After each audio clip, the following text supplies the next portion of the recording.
There are many choices in internet radio, and the staff and host of LA Talk Live would like to thank you for choosing the internet's hottest destination for the most eclectic sound and invigorating talk. This is LA Talk Live. We are more than just talk.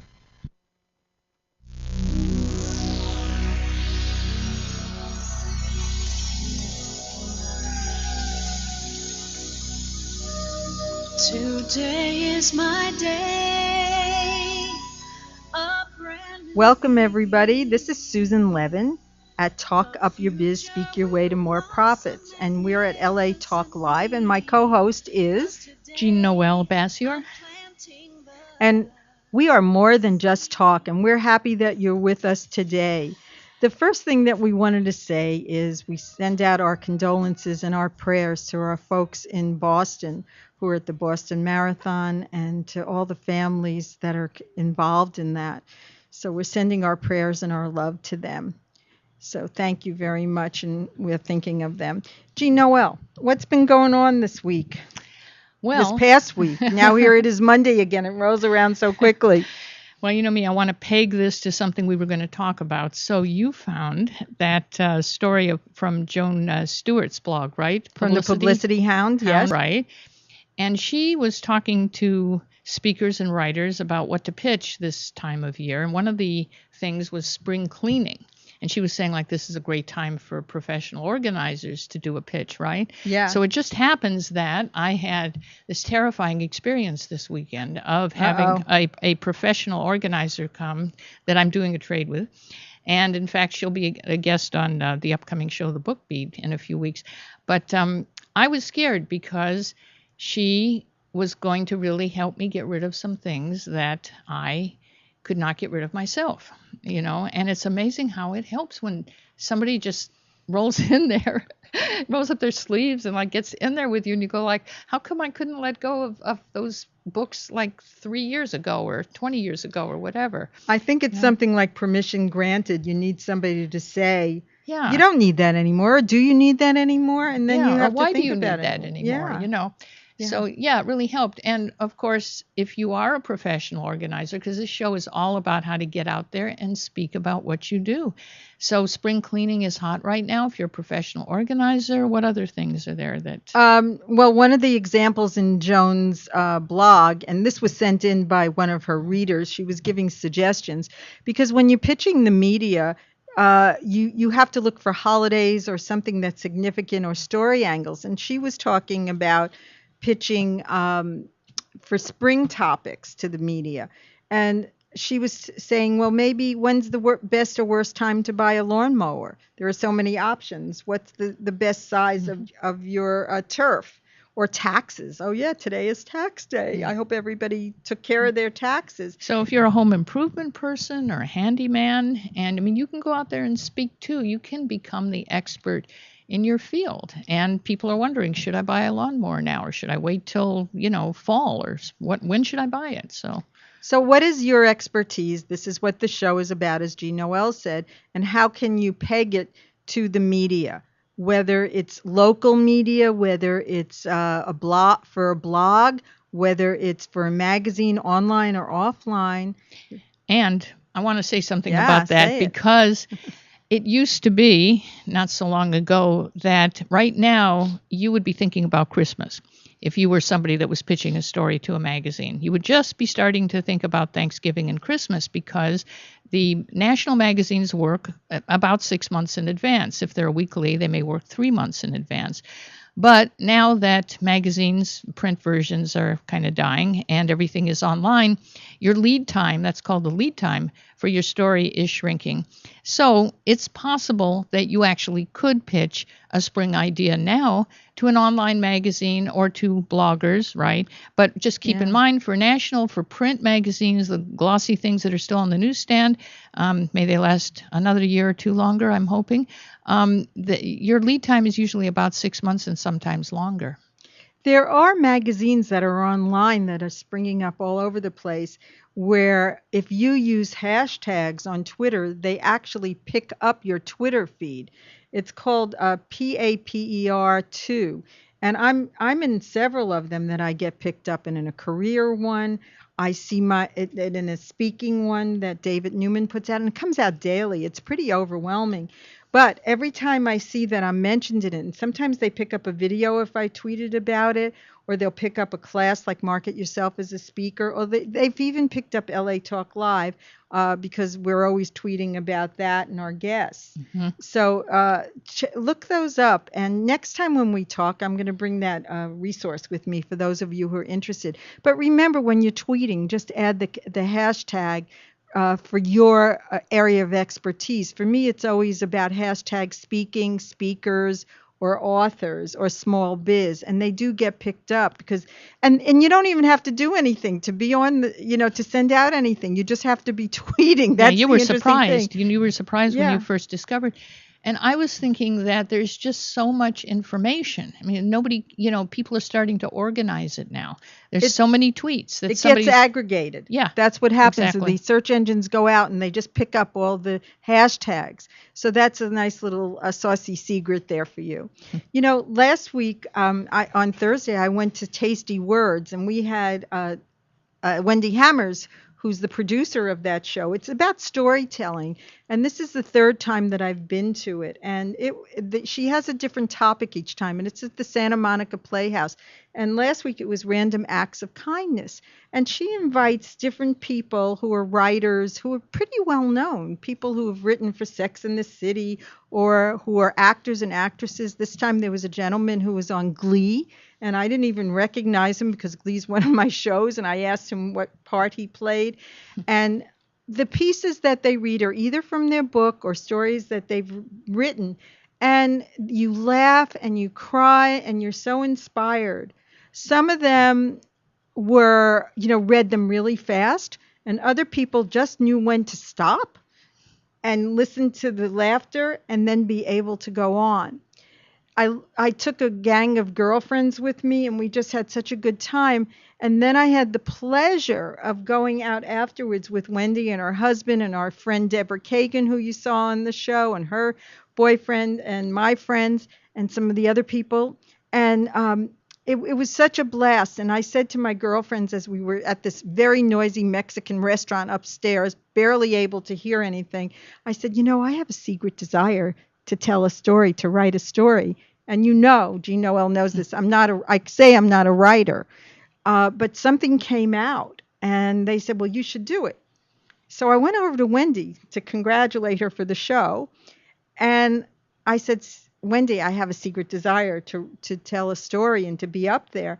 And she said, just do it and send it to me and I'll approve it. She said, I like you. And so I've been thinking about this story for days, and I've been talking it. I haven't written it yet. And the working title now is something like Angels for the Angel. And I'm really excited to share that and talk about it. The invisible and the visible angels that walk on this earth. And it's about it's about trusting and knowing that they're there. But what happened was, when I met a real earth angel, and they do walk among the earth, who you guys will meet in a couple weeks also, I didn't recognize her as an earth angel, and I was very suspicious. So that's what the story is going to be about. And I was told that I had to add more humor to it. So my friends are going to be helping me. And I'll let you know when I'm going to do it at the Santa Monica Playhouse, when it fits into the theme. Her next show is May 2nd, and the theme of that one is Baby, You Can Drive My Car. So that's going to be a lot of fun. And I'm going to take my housemate Jen, who loves cars. So that's been really inspiring me this past week. And I talked to Jean-Noel about it. I said it out loud to our other friends. So I'm working on it. One of the resources that I wanted to share with you all today is this book called Speak More. Can you see that? Okay. And it's marketing strategies for getting more speaking business. And it's put out by National Speakers Association. It's a compilation. And it just came out this year, and it has wonderful pieces in there that will help you with your marketing. And I'm a marketing person for speakers and authors, so I really appreciate it. You can get this on Amazon, or you can get it at nsaspeaker.org. Now, you were saying these are experts, right? From NSA? From National Speakers Association. That's our association for speakers. And that's a place that you can learn a lot and go to their conferences, and they have a lot of local chapters. And at the same time, I want to point out to you that I have a workbook called Market Yourself as a Speaker. It's a workbook. It's a compilation also that I sell, and it can be bought at speakerservices.com, our website, under online store. And there's a sale going on there too, and all our MP3s from our speakers community. The speakers community is our membership club, and I've been interviewing people probably for the last 7 years on this community, and before that too. They're all MP3s there, and it is the most incredible library of information. And look, I know everybody's busy, and we say, why don't they come on the calls? Why aren't they listening to us now? But I'm finding out that they listen to the replays. And when I'm looking for, to do research, I'm going to my blog, or I'm going to my speakers community. And as I went through changing all the prices, lowering the prices on these MP3s, I was amazed at all the people that I had interviewed, all these wonderful, wonderful experts. And I'm going like, why didn't I look at this before? People need to know about it. So if you're into MP3s and learning from the experts, you can purchase the MP3s, or you can join the speakers community and listen to our interviews for free. So that's at speakerservices.com, and just look at all the links there. It's a wonderful, amazing library. It really is. Yeah. So you saw Seth Godin's latest post. Oh, right. Right. And have it here too. There was something that struck me about that. Seth Godin is the marketing guru, right, for social media and other kinds of marketing. Well, not just social media. He's written many books about different. Right. Yeah, right. So it was interesting when he was talking about the circles of marketing, and a lot of us who are creative don't really like the marketing piece of getting out there and marketing yourself as a speaker or marketing your book, right? Mm-hmm. And I found it interesting what he said about marketing, which is he divides it into a bunch of circles. And he's got like the outer circle is he's saying that's where you hype it, promote it, yell about it. So that's kind of all the stuff that is kind of difficult for a lot of us who, are more focused on the product and what we're creating. What I like is where he ended up with this, because basically what he says after he takes you through these various stages of the things that you should be doing, what he says is that if you have a quality product to begin with, that it's going to be a lot easier to market what you have. And I feel very strongly about this in terms of what's happening in the self-published world of books, because I remember when a book used to sell because it was a good book. Now what I see happening is somebody writes a book and they say, okay, now I've got to get an expert, all my friends together. I got to get an expert. I got to do this program to manipulate Amazon so that I can get to the top on a given day. So I'm going to have all my friends buy it, and I'm going to do this and that and the other thing. And I still feel, just like I feel like when people say the word platform, I know it's old-fashioned, but to me, a platform is something that you stand on to paint the ceiling. That's what a platform is. And I still believe that quality will prevail. And if you write a really good book, they will find you. If you write it, they will read it. They will find you. And so I like that Seth Godin ended up at exactly the same place with these marketing instructions. What did you think about that? He's saying that it doesn't have to be that difficult.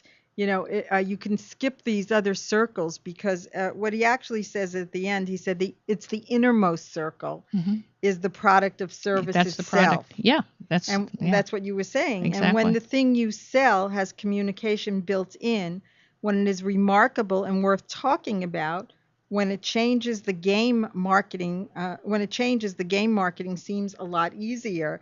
And of course, that is because you did the marketing when you invented the thing.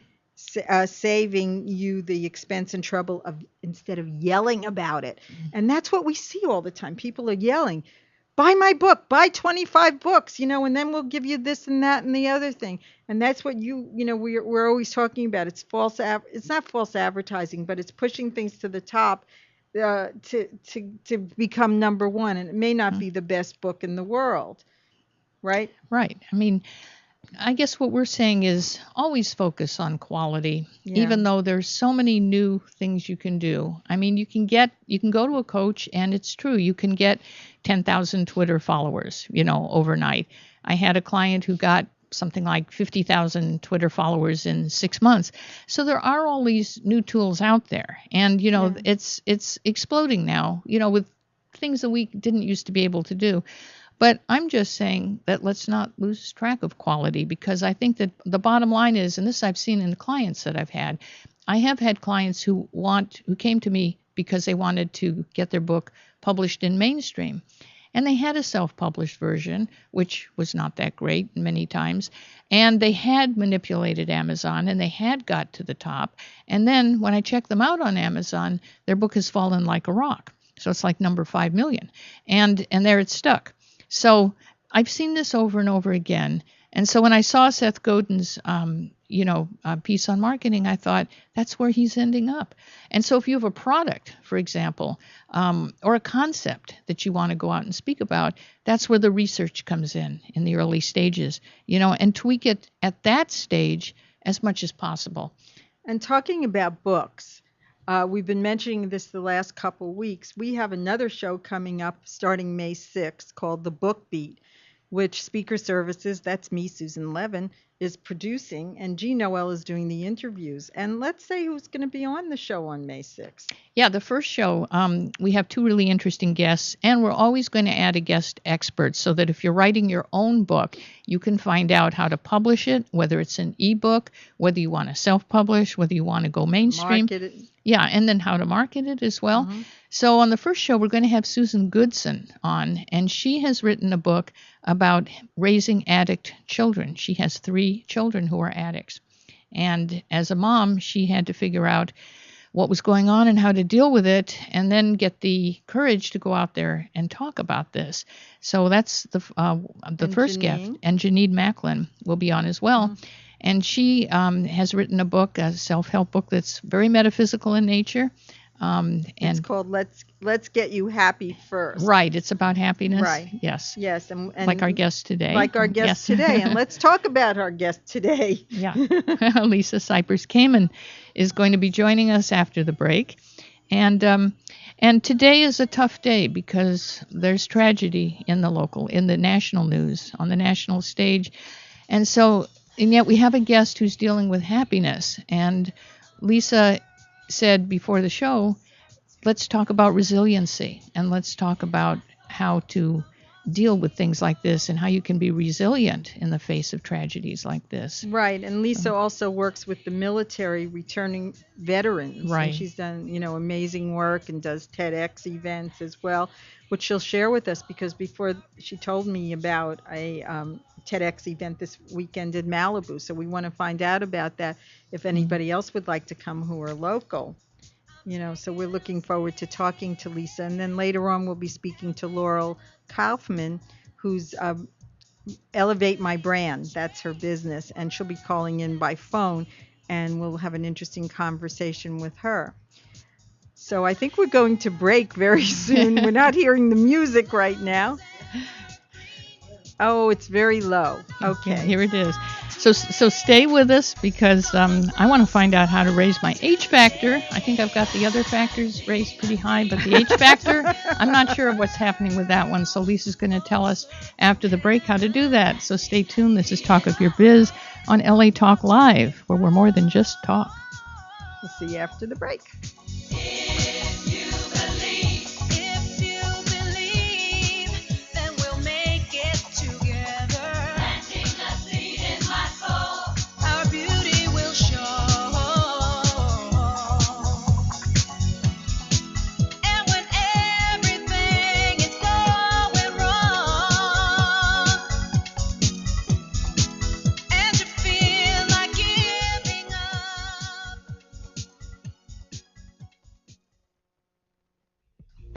Young Connection, your one-stop connection for all your graphic design and commercial printing needs. Young Connection is a full-service printing and media design company dedicated to providing the highest level of customer service and satisfaction. Young Connection provides swift response and rapid turnaround services for banners, brochures, business cards, letterheads, church bulletins, funeral programs, flyers, logo design, posters, and much, much more, all at an affordable price. Young Connection, the official printing company of LA Talk Live. Give them a call at 310-491-3336. That's 310-491-3336, or visit their website at www.youngconnection.com. That's www.youngconnection.com. Young Connection Printing and Media Services, proud sponsors of LA Talk Live, where it's more than just talk. Oh, your skin looks great. Thank you. What's your secret? Frankincense and myrrh oil by Ancient Essence. Frankincense and myrrh oil by Ancient Essence? Yes, it's a beauty secret used since the time of the Greeks and Romans. The spa in Malibu told me about frankincense and myrrh by Ancient Essence, and now my skin is lovely. Well, your skin looks great. Call Ancient Essence at 1-800-627-9813. Discover the secret of beautiful skin. Call 1-800-627-9813. Discover the secret. Frankincense and myrrh oil by Ancient Essence. Discover the secret of beautiful skin. Available at fine spas and beauty centers.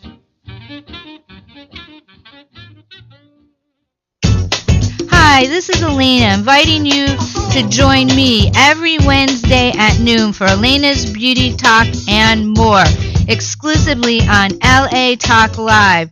You can also catch us on iTunes Radio, R&B, or watch us on Ustream.tv. Reality radio, handcrafted for your listening pleasure. This is LA Talk Live, and we are more than just talk.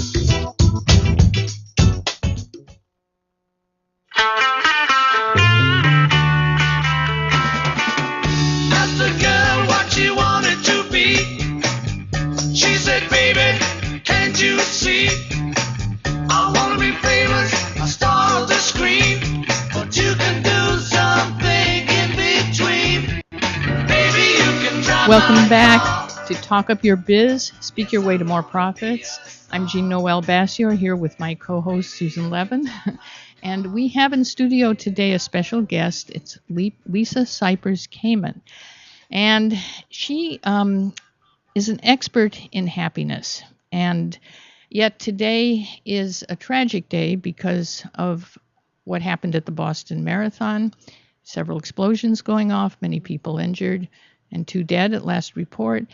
And Lisa, how do we deal with our personal happiness factor on a day like today? I mean, how do we deal with something like this? Well, this is a great question because all of us are in a very reflective place right now where we are questioning why the senseless tragedy and how does it relate not only to our own lives, but to the bigger picture.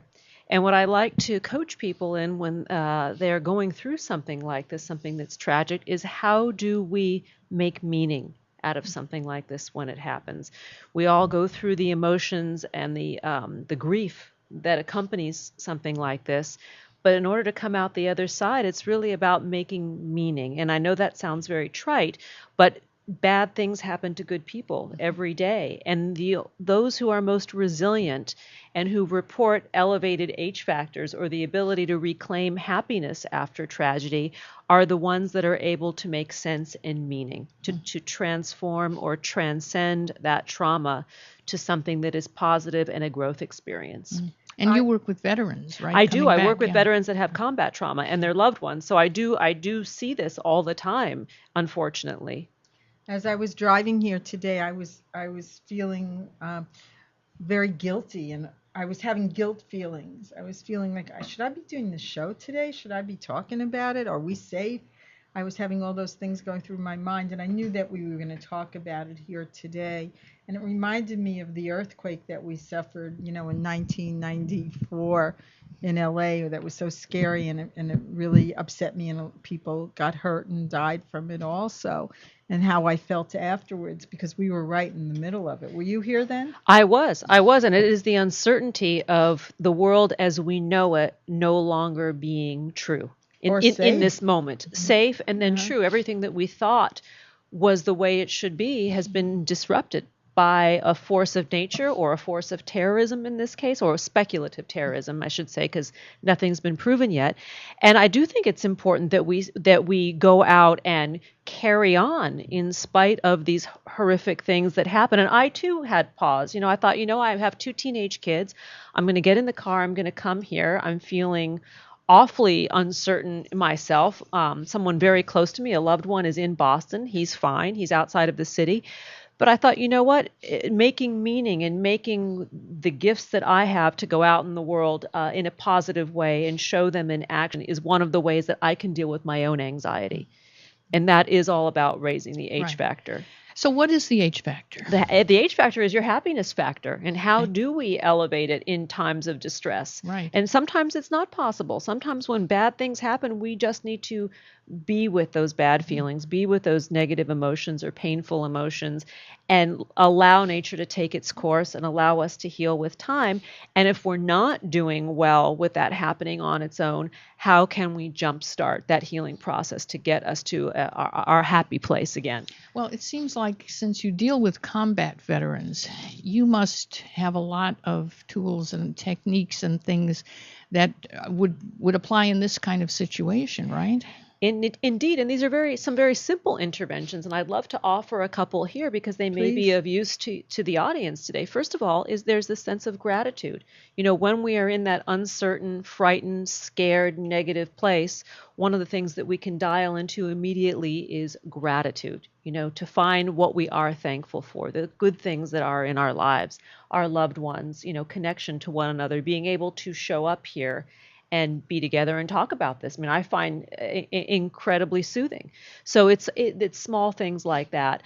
Being of service to someone else. When you're feeling at your worst and you're most uncertain, sometimes it's good to get out of your own way and be of use to another, because what it does is it puts your own focus, it diminishes that for the time being. Not that all of those things still aren't present, the stress, the anxiety, and the fear, the depression, the sadness, but it temporarily can cease and give you a break. And what about resiliency? You mentioned that before the break. What about, why are some people more resilient than others, and how can we be more resilient? Well, I think that some people are born more resilient. You look at certainly people who go off to war. These young men and women, they go off to war. Many of them come home and they are just fine, or they're just fine for a while. They're pre-programmed, they're wired that way, and then there are things that they do inherently to help serve that resiliency. Finding a sense of meaning in life, redefining a mission after a deployment or after a tragedy. How do we redefine ourselves once we've been through something that is difficult and challenging? And this is one of the tickets to elevating one's H factor. And I know we say happiness, and it really isn't quite an annoying word when we're talking about something so serious as terrorism or tragedy or trauma.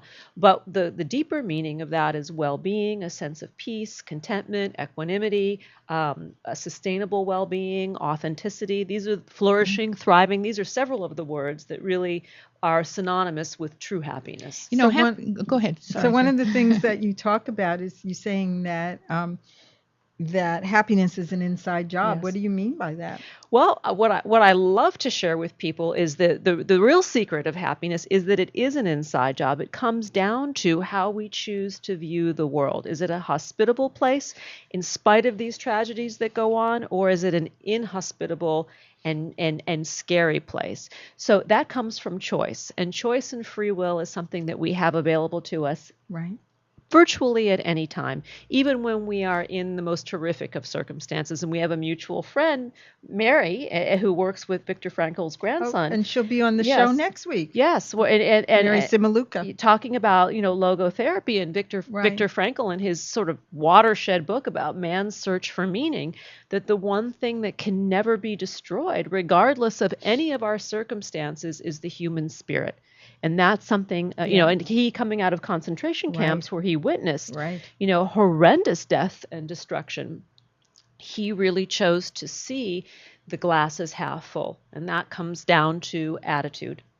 Right. So it's a choice. It is a choice. Mm-hmm. And the documentary that you did, tell us about that. Well, I went back to school midlife to become a psychologist, and I quickly realized that the interesting thing about psychology and how people show up for therapy and when they have problems, and probably most of us in this room can relate, is those same problems keep reoccurring. Mm-hmm. We show up and the characters have changed, but the scenario tends to be the same. Right. These patterns repeat in our life.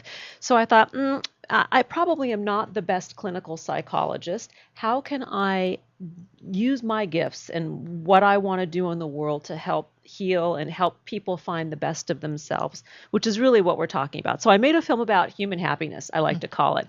I went off around the world and I took my daughter, who was 9 years old at the time, with me as a camera person, which was another adventure in of itself. And I explored this concept of human happiness. And it was really based on cycling in northern India. When I had gone back to graduate school, I also went to India. And I was in the countryside in Rajasthan, which is near the Pakistan border, and it's very poor in the country. And I thought to myself, what is it with these people? The lights are on in their eyes. They have nothing. They'd give you the shirt off their back, and yet they're happy. And that was really the genesis for H Factor, Where Is Your Heart, for all of my work in positive psychology, and really the trajectory upon which my life is now really rooted. I mean, this is my life and my life's work. So what was their secret? I think that it comes from connection. I think that spiritual practice plays a big part in it. And by spiritual practice, I don't necessarily mean in the classic religious sense, but some sense of meaning and some sense of meditative work that allows you to feel as though you are not the center of the universe, but part of the universe.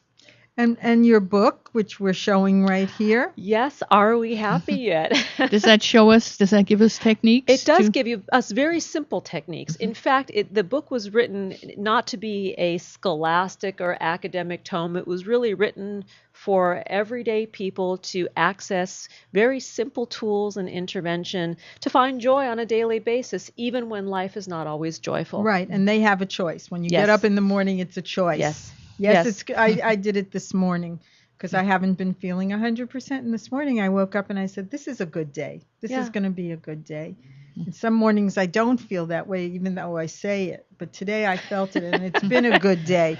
Well, I want to act as if, that's the important thing. Indeed it is, and that is one of the interventions. We like to think that our emotions follow our actions, when in fact it's the reverse. There is that fake it till you make it aspect, that if you're not feeling joyful in the day, consider going out and doing something joyful or helping create joy in someone else's life. And that's what I did today. Yes. I got dressed. I put on a dress and I looked nice. And I went to lunch for a girlfriend's birthday, one of our other speakers, Ava Nemeth, with another friend I hadn't seen in a long time. And I walked in and they said, oh, my God, you look beautiful. And it was so nice to see them and to celebrate. And I haven't gone out in quite some time, like that, because I wasn't feeling well. But today I didn't care how I felt. I was going, and I'm here, and it's been a good day, and it's just delightful, to do it. I also wanted to ask you about the TEDx experiences that you have done and put together, and tell people about what's coming up as well. Yes. Well, we have done TEDx Malibu for the past. Tell us what TEDx is for those who don't know. Well, TED is Technology, Entertainment, and Design, and there are probably about 6 million TEDsters worldwide, and it is based on the work of Chris Anderson, who has gone out and curated the most amazing conferences where people get up and give the talk of their lives in a format anywhere from 5 to 18 minutes. And TEDx has also now been licensed to communities. So we have the license for Malibu, California, and we're going to be holding a mini event on Sunday, April 21st in Malibu. So it's just around the corner. It's at 10 a.m. to 12 noon, sponsored by Dun & Bradstreet Credibility, who is our sponsor for TEDx Malibu 2013. And this will be a rebroadcast of the Bill and Melinda Gates Foundation event that just happened on April 3rd in Seattle, which is TEDx Change. And it's all about medical care and women's issues throughout the world, focusing on particularly in Africa. So we're really blessed that we're able to offer this at no charge. The tickets are free. So where do they go to? They can go to TEDxMalibu.com and click on the Eventbrite link and get your tickets. Perfect. And Lisa is one of our speakers, and she's doing quite well with her speaking. And Jean-Noel, do you want to show some of the one sheets that we put together for Lisa? She kept us busy for a while. Yeah. Well, this was the first one that we did. One sheet. This is about just your general happiness work, and happiness is an inside job. It features the book, and then we did another one for Return to Duty, which is your program for veterans, right? Corporate training. That's the corporate training. That's to train that's right. businesses how to welcome a warrior back to the workplace. Which is really good work. Yeah, do you want to talk about that? Because I when I was writing this, I was really keenly aware of this problem. It seems like a lot of corporations or businesses would like to hire veterans, but they don't really understand a lot about the experience that they've had, right? So are you building a bridge of communication? We're building a bridge through this program, but the main work of Harvesting Happiness for Heroes, which is our nonprofit end, is our workshop training and also Reboot. We have another program that's launching on Wednesday, May 22nd that was underwritten through a partnership with Groupon Grassroots, where we're doing 6-week online integrated combat trauma recovery. So if you or someone you know is a vet, please just go to heroes.org and you can apply for full scholarship. It's free to our vets. We have two cohorts, one that will be happening in May and the second will be happening in June. And I wanted to ask you, I've noticed that there are a lot of books coming out about happiness now. Happiness is a very hot topic. Yeah. Why do you think this is happening all of a sudden? Well, I think that positive psychology has done wonders for it. Positive psychology is the science of happiness. It's about a study that's about 30 years old, and this is the school that I come out of, is positive psychology movement. And it's the work of Martin Seligman, Chris Peterson, Robert Biswas-Diener, Ed Diener. There are several, but it's really about the focus of what makes us tick, because when we're happier, we do a lot of things better. We're better partners, we're better parents, we're better employees, our economies run better, we spend more, we perform better at work. So happiness is vital to human performance. We're just starting to realize that. 10 years ago, you didn't hear a lot of talk about happiness. No. It seems to be kind of new on the scene, right? Well, I think people often thought to discuss our personal happiness was narcissistic or egotistical. Absolutely. You don't talk about yourself, right? Yeah. But tell us also about your radio show. There's so much going on. There is a lot going on. We have Harvesting Happiness Talk Radio that is live every Wednesday at 9 a.m. Pacific time on toginet.com. You can find us there. You can find us at Harvesting Happiness Talk Radio. And each week we profile the greatest thinkers and doers in the realm of human flourishing. Anybody that we find interesting that is doing work to perpetuate this message of happiness or authentic and sustainable well-being, I'd like to say, not the yellow, happy, smiley face. We like to bring on and have them engage about what they're doing. It can be nonprofit endeavors. It can be books, books on courage. We just interviewed people that organize the Walk to End Genocide, about the genocide that's going on in Darfur right now. So we really want to, put light on the human stage of what people are doing to make this world a better place in which to live. I want to say you've come a long way, baby, from when you joined Speaker Services. Yes, we're clapping for you. You've just accomplished so much, and you're doing so much beautiful work for people. Thank you. And, if anybody's interested in booking Lisa, you can find her on speakerservices.com, or you can go to her website and find information there as well. What did you say your website? When you want to say your website again? I do. It's harvestinghappiness.com. Well, thank you so much for coming in studio with us. Having me. Thank you for having me. We're so happy to have you here. Yes, I think we're going to break now. And when we come back, we'll be talking with Laurel Kaufman, whose business is called Elevate Your Brand. And Laurel is a marketing expert. Go ahead. Going to show us how to not be afraid of marketing, hopefully. And you've been listening to LA Talk Live, where we're more than just talk, and we'll be back with you in 2 minutes. I'm watching it grow.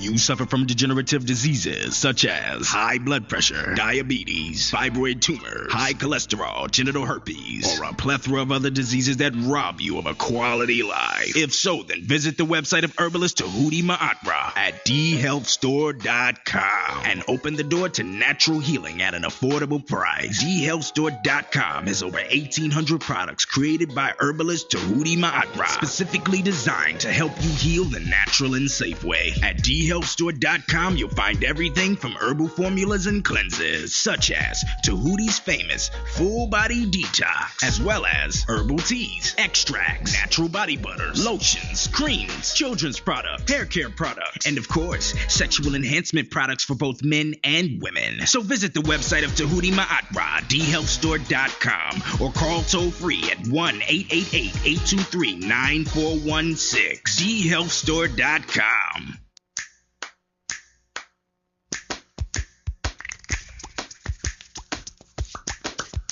Hands can do incredible things. They made every sound in this piece of music.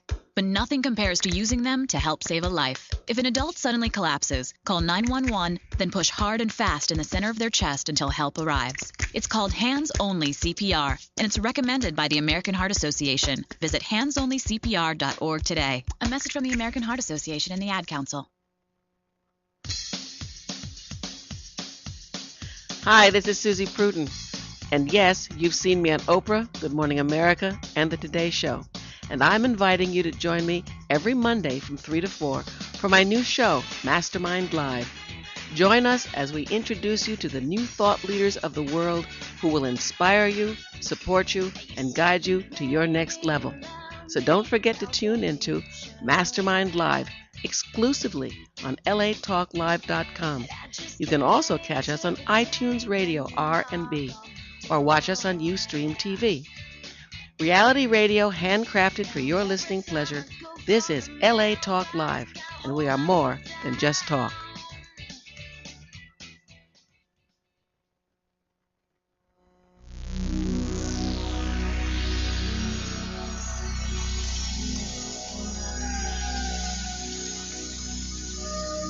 Today is my day, a brand new beginning. Welcome back. You're at latalklive.com, where we're more than just talk, and this is Talk Up Your Biz, Speak Your Way to More Profits. Just before the break, we had just a wonderful, wonderful talk with Lisa Cypres, Kamen. I hope you got to listen to it. Otherwise, listen to the replay. It was fabulous. And now we're going to be talking to Laurel Kaufman. Is Laurel on the line? I'm here. Can you hear me? Okay, barely. Oh, barely. Can you turn it up a little bit, Nez? I sure can. It's hard to hear.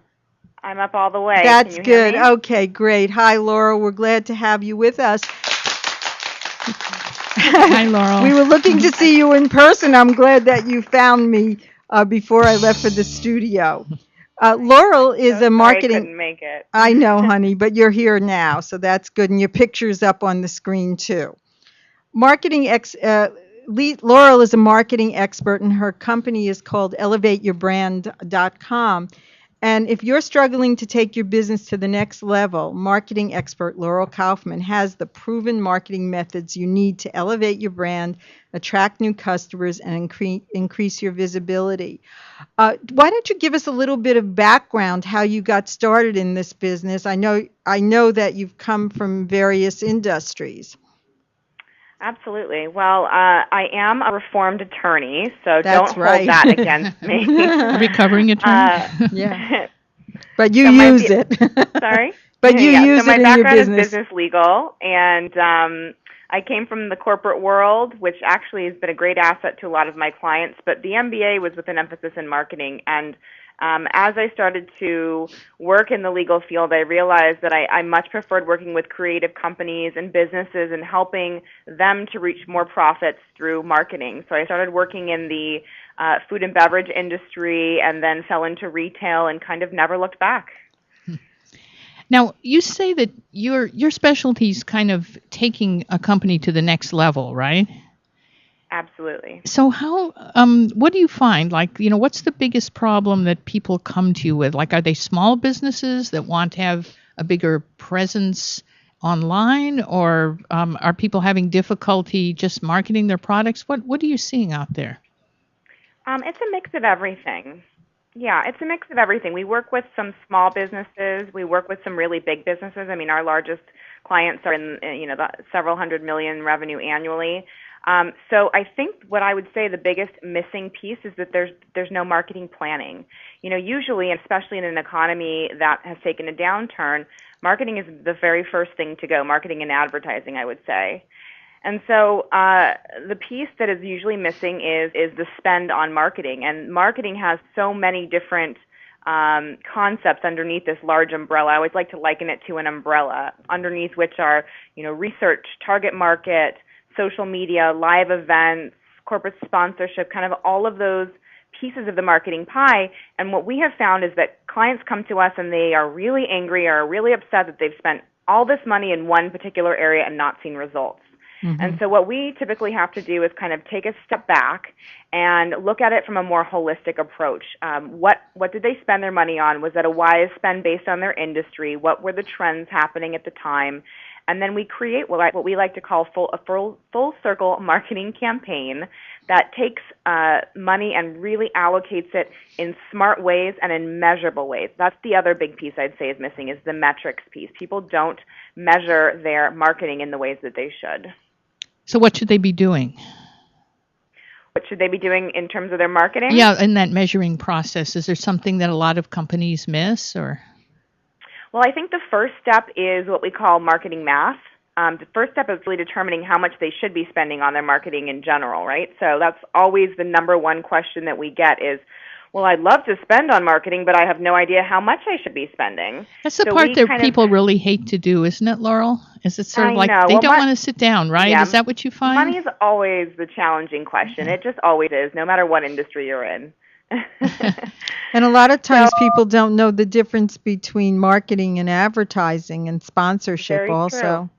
Very true. So, marketing has is kind of an amorphous concept. It incorporates so many different things, and because of that, everyone's definition of marketing is so different, which makes measuring it so challenging. So that's a really great point, Susan, is that you have to first determine what your client believes marketing is first. And then what we do is we do what we call our marketing math, where we determine how much market share the company has, how old they are as a company, and then we assign a percentage of what their annual gross revenue should be spent on marketing based on those projected numbers. And so that gives us kind of a good starting point to determining what dollars should be spent annually. I like one of the topics that you speak about through Speaker Services. It's called Marketing Isn't a Dirty Word. I think that really attracts a lot of attention, when people see that, because it speaks right to the pain that's going on with them. And you say that the term marketing is a broad and amorphous term covering everything from PR, like we just said, to advertising, to branding, and everything in between. And let's talk a little bit about branding, because people don't know what branding is either. They think it's about them, or they think it's about their book. What is branding?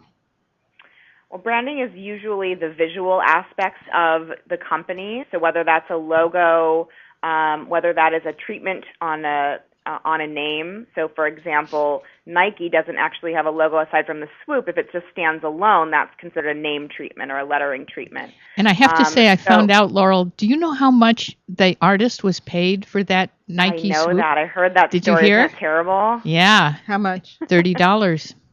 Wow. See, that's why they need a marketing expert who has a legal background to make like sure you. Yeah. You should have been there, huh?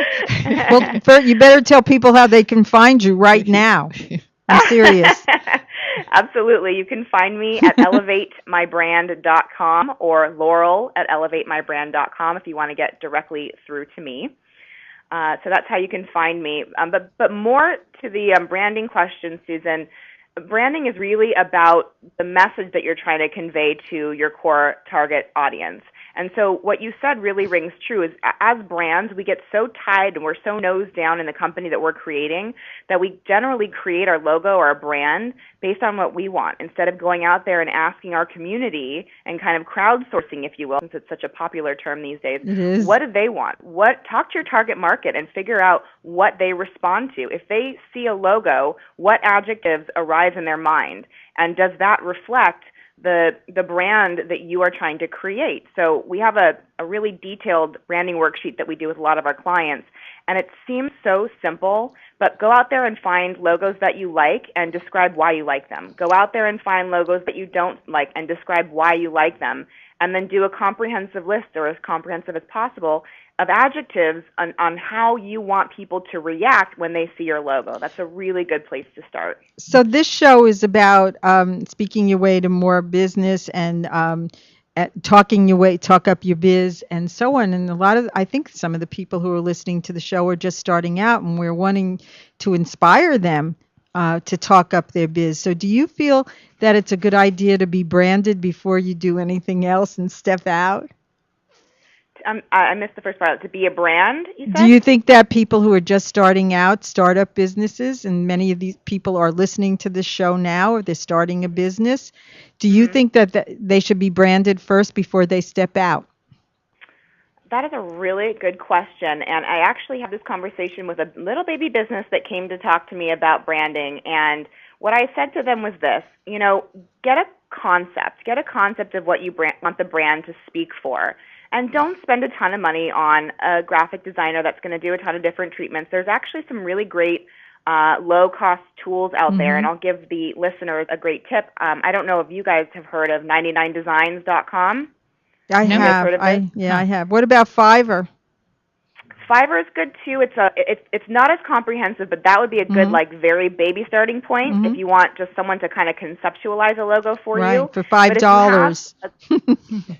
Yeah, but if you have a more of a brief about what your brand is going to be, I would say go to check out 99designs.com. It gives you a really good idea of. It's basically crowdsourced graphic design. So all of these people get to kind of compete to be the developer of your brand and your logo. It's a couple $100, and then what I always tell people to do is develop yourself as the brand first, make some money, and then when you've hit that point, go out and spend some money on redeveloping the brand and getting it all fancy schmancy, which everybody wants to do, unless you're a funded startup, in which case I think the brand really has to speak a lot about you. So it depends on your market. It depends on your budget. Of course, we've already had that conversation a little earlier, but I would say those two things would be the starting point.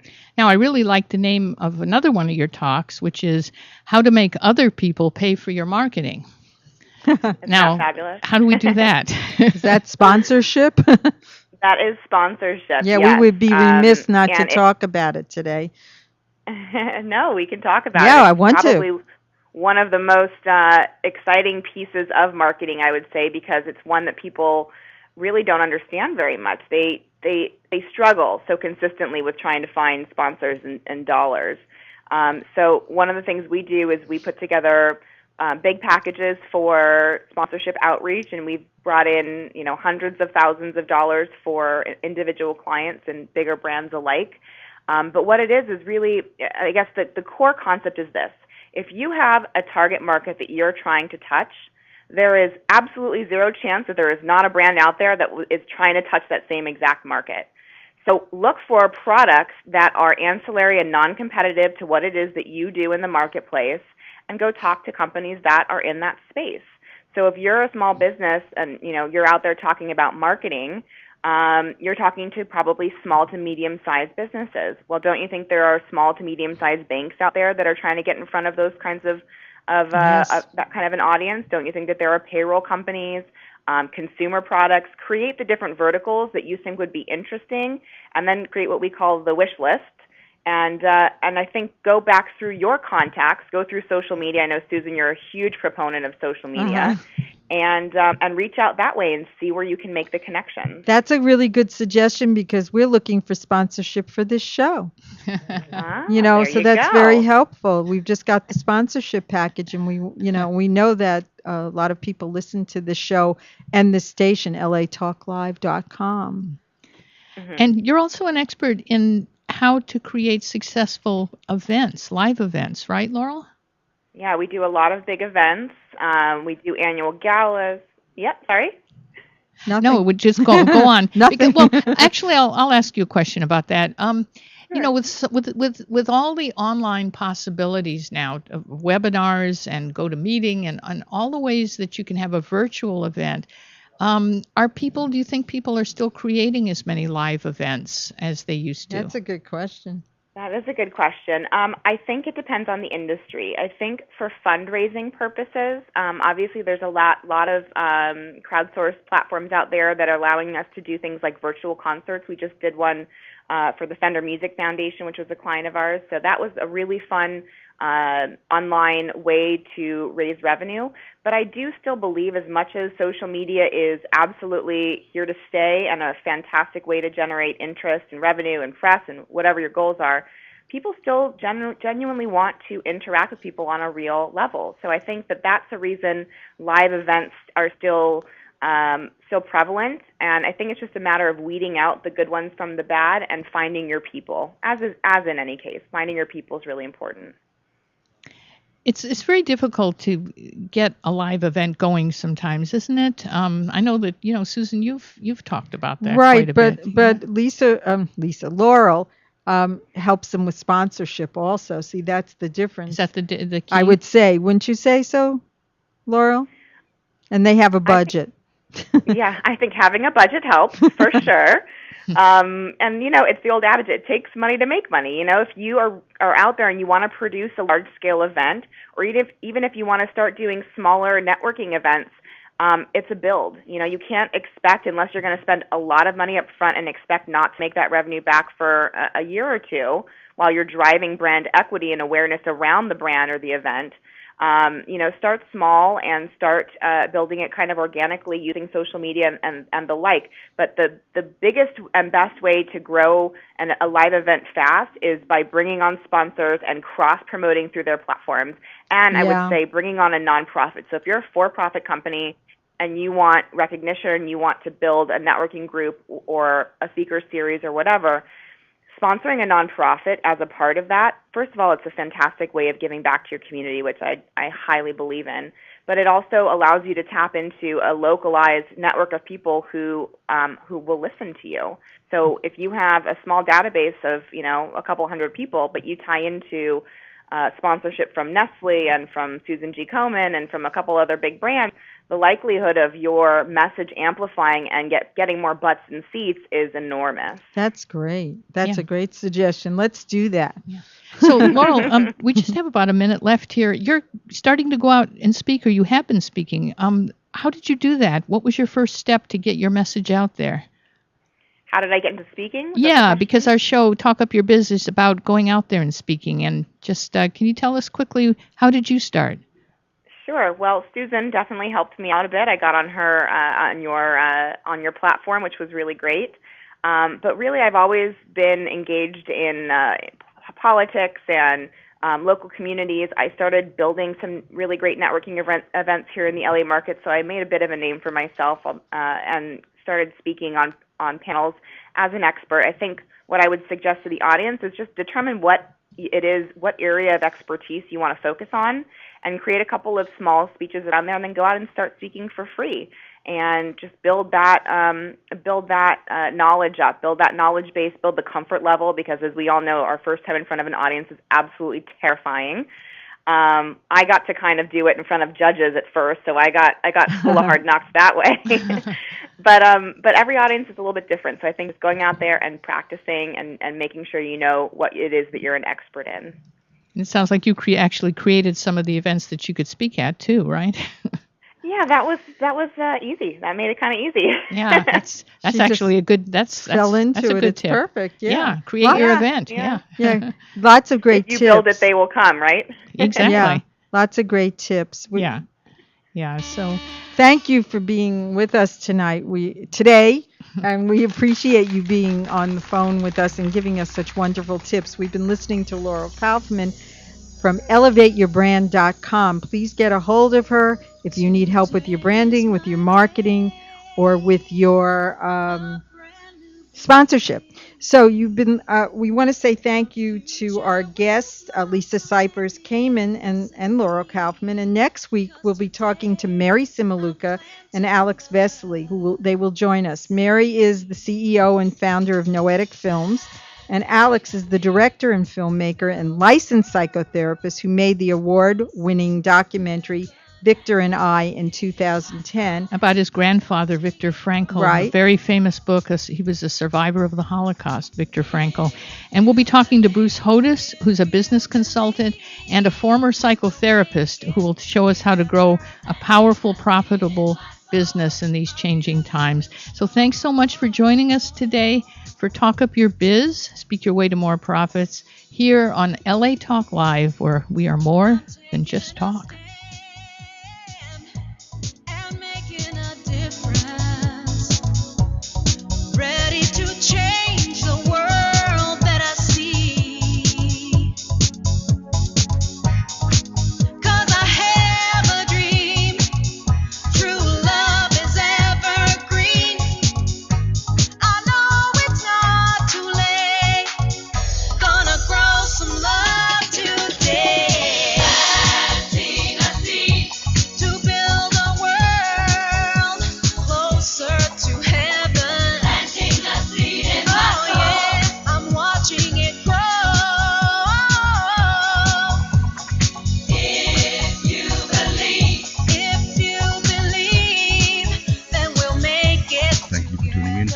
LA Talk Live, reality radio handcrafted for your listening pleasure. This is LA Talk Live, and we're more than just talk. Stay tuned.